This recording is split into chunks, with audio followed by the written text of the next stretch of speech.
I'm Samantha Lawson, and welcome to Ignite News from Mohawk College. Environmentally sustainable and economically sustainable. That can most likely have an impact on surgeries and prevention.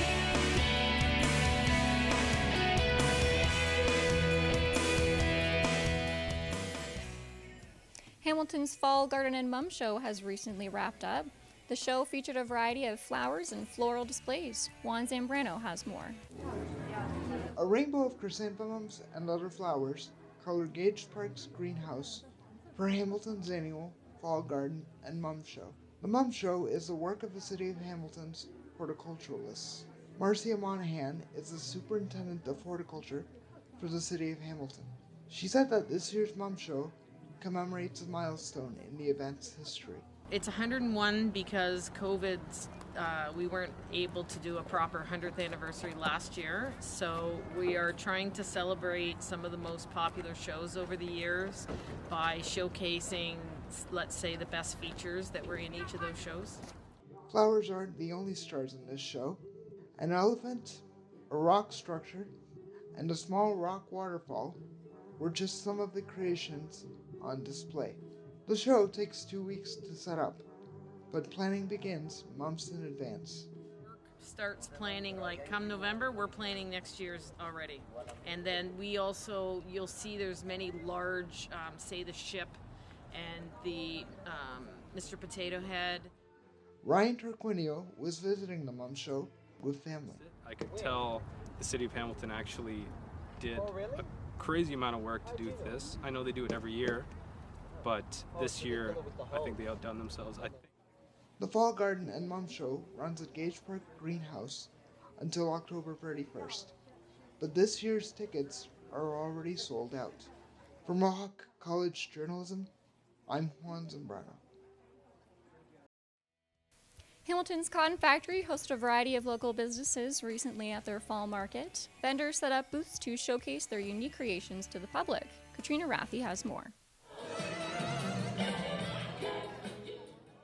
In the courtyard of a historic industrial complex, canopies are set up to protect tables full of merchandise. One small business owner has chosen an orange vintage Volkswagen as their vending station, with their shop featuring custom-made bedazzled jackets and boots. A live DJ plays upbeat music to set the tone for the afternoon. Annette Paymont is the chief alchemist curator of the Cotton Factory. She says an event like this is important for local vendors. Many of them, they've been working on stuff and they haven't been able to sell their work.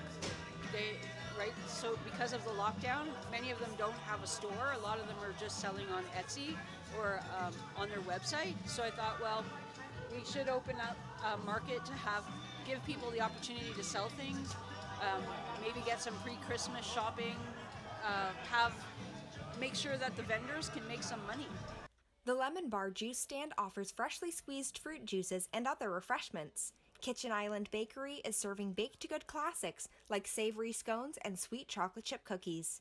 The pandemic was an opportunity for creativity to flow for some artists, like Antonio Trombadore, creator of Folklore Company, who partnered with Joe Art and Designs for the event.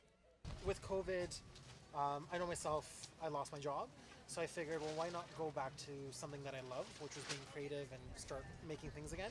So I went back into artwork, started working with other artists to create products that everyday people can use, right? And good products, so all natural, no chemicals. A variety of vendors are welcome to rent out space at the market. Some products available for purchase are handmade jewelry, books, bath products, mugs with relatable sayings, knitting creations, and upcycled and vintage clothing. Many small businesses are trying to be mindful of their product's environmental impact. Daniel Tremblay, owner of Mind Your Bees, has focused his brand on the concept of sustainability. We make primarily beeswax food wraps, so we actually manufacture them right here in the Cotton Factory. We moved here at the beginning of the year and it's been great. So a beeswax food wrap is a natural alternative to saran wrap that you wash and reuse for up to a year. And like I said, that's just one of our products. We have kitchen candles, we have Swedish dishcloths, and our new product is Farashuki gift wraps. Cold winter weather around the corner will put a halt to outdoor events, but with any luck, the fall market could return to the cotton factory next year. For Mohawk College Journalism, I'm Katrina Rathie. Many farms are seeing an increase in business as we head into fall, and Spring Ridge Farms is no exception. Casey Alvarez has the story. As the days get shorter and the holiday season approaches, farms like Spring Ridge Farm in Milton, Ontario are getting busier each day.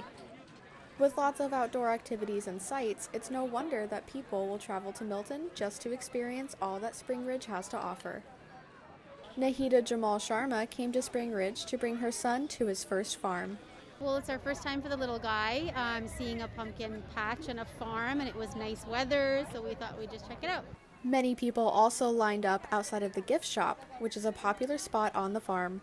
The gift shop offers lots of items like frozen meats and pies, pre-packaged snacks, farm-made sauces, and even early Christmas gifts. While there's always plenty to see and explore inside the shop, even if someone comes to the farm without a goal in mind, there seems to be one major star of the show for visitors. Just something to do during the fall. Yeah, maybe get pumpkins, carve pumpkins. Spring Ridge is also the place to go when you just want to experience some cozy fall fun. Oh, just the atmosphere, pink and pumpkins, something to do on this beautiful day. Spring Ridge Farm is open every day from 9 a.m. to 5 p.m. There is no entrance fee to the farm, but there are activities that visitors can pay for. Visit springridgefarm.com for more information. For Mohawk College Journalism, I'm Casey Alvarez. Canada's Fan Expo returned to Toronto after COVID-19 canceled the event last year. Michaela Komatali has more. The largest Canadian pop culture event makes its return to Toronto this week, hosting guests such as the Trailer Park Boys, Lucky Grimm, Tara Strong, and David Finch. The event took over the Metro Toronto Convention Centre and lasted the entire week from the 22nd to the 24th of October. Guests have the opportunity to get an autograph or photo from their favorite celebrities and artists and venture into all things pop culture. The expo features a huge show floor for shopping in the booths and merchandise available by artists and superfans. Booth owner and creator of Disappointing Panda, Artie McFly, says conventions have adjusted well. So far, just convention-wise, I find that a lot of the conventions are adjusting pretty well. They've put in a lot of different protocols to try to keep everybody safe and help make it work so that way people can still enjoy themselves and still be safe, which is great. The event also features celebrity panels as well as workshops and seminars that guests can participate in. Guests are often dressed up in costumes and cosplay and can even participate in the Cosplay Craftsmanship Cup. The expo's booths sell anything from rare comic books to games, toys, and t-shirts. Event attendee Tantoloa Tajuma says that the expo was a really good time. I walked around, I saw a lot of cosplayers. They dressed in, according to different fictional characters that took photos with them. It was really nice. The 3-day event came to a close on Sunday with a sketch duel at 4 p.m. The Fan Expo in Toronto occurs yearly and has high hopes for the year of 2022. That was Ignite News reporter Michaela Komatale. In other news, a market took place this past weekend at the Burlington Centre to showcase some crafts and creations.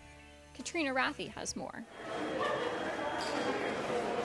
Throughout the central walkway of a busy mall, vending stations are arranged with each one featuring a different display of merchandise. The Burlington Centre is the venue of the Spooktacular Finds event this weekend, hosted by the Mom Market Collective. The mom-owned business is a pop-up vendor market that operates across many cities in Canada. Amy Thompson is the co-founder of the Mom Market Collective and director for the Halton division. She says these markets provide a platform for entrepreneurs to sell their goods and get in touch with the community. So we do have an application process behind the scenes. It allows for us to just take a look at the businesses, make sure that we are not duplicating what people can shop here today, because we're very passionate about being able to provide a platform that doesn't overlap so there's no competition among vendors and also offers a variety to the community that's shopping. Products available for purchase included crocheted creations made with alpaca wool from local farms, intricately beaded earrings and bracelets, fragrance products like car diffusers and wax melts, and seasonally scented soy candles. Liberty Young, owner of Simple Bath, a CBD-infused bath and body line, started her business in January of 2021. We used to use this stuff for ourselves, like we would make it at home, and then one day we put it up on Facebook Marketplace and people just started wanting to buy it. So then we made a page and it just kind of turned into this thing. We did our first market in June and it kind of just snowballed from there. Many companies are prioritizing sustainable practices. Lauren Ioannou, co-owner of LI Creations, started a repurposing business with her mom in April. 90% of the wood we use is all reclaimed. Everything is handcrafted, one of a kind. There's nothing duplicated on the table, so we kind of promote a lot of that. All of the wood is from construction sites, local in the area, so again, that's why everything's not perfect, which we love. Julia Davidson, owner of Wicker Blues Candles, is another business owner who is taking part in upcycling. I just recently started thrifting different jars and repurposing them to kind of have like a recycled line, and they've been doing really well so far. I'm obsessed with them.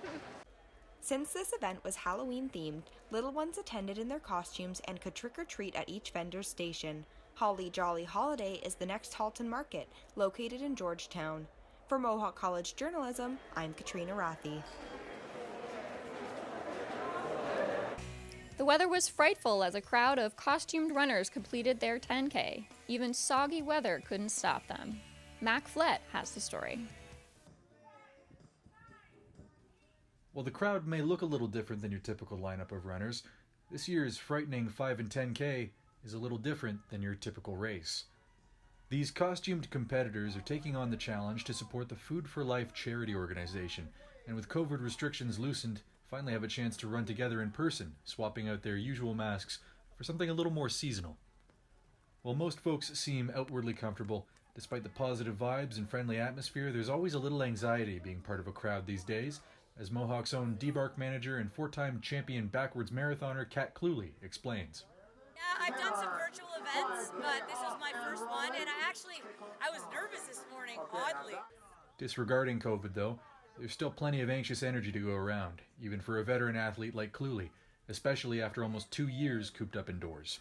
The nerves of a race, it's been 2 years, and doing it virtually, you don't have a crowd or a start time, you can go when you want, so different. While it may be nerve-wracking to be out in the world running next to strangers, the steps taken by organizers at VR Pro Races and the Hamilton Yacht Club are more than enough to quell any fears of spreading sickness.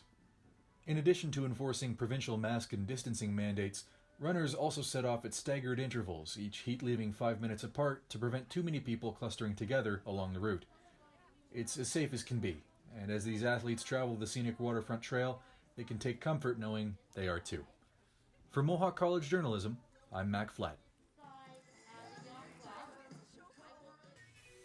Bayfront Park was buzzing with runners as McMaster hosted an invitational cross-country meet. I went out and covered the story. The Bayfront Invitational featured men's and women's 8-kilometer varsity races as well as an open co-ed race. The open race was held in distances of 6 kilometers and 8 kilometers and saw participants from high schools as well as independent clubs. There was a couple really top high school contenders that it was just nice to see kind of where our guys stacked up compared to them, and it's also just nice timing. We're 15 days out from OFSA, so it was kind of the timing of the race worked really well. Runners were required to show proof of vaccination in order to compete, but masks during their run were not necessary. Attendees were encouraged to maintain physical distancing and wear masks while walking around the park. The ground was soft with recent rainfall, leaving the course difficult to navigate. It was a mud pile, but it actually went really well. And considering we have another race tomorrow in Brockville, I'm quite happy with it. Around 150 men and 120 women were registered to compete in the varsity races, coming from 14 to 15 different universities. This was the third race of the season for the McMaster cross-country team. drawing them closer to the championships in London early November. I think everyone's just hoping to have a good solid effort. So we're 2 weeks out from the Ontario Championships. So we're getting in a good race in preparation for the Ontarios. The 2021 Ontario University Athletics Cross Country Championships will take place at the Thames Valley Golf Course on Saturday, November 6th. For Mohawk College Journalism, I'm Samantha Lawson.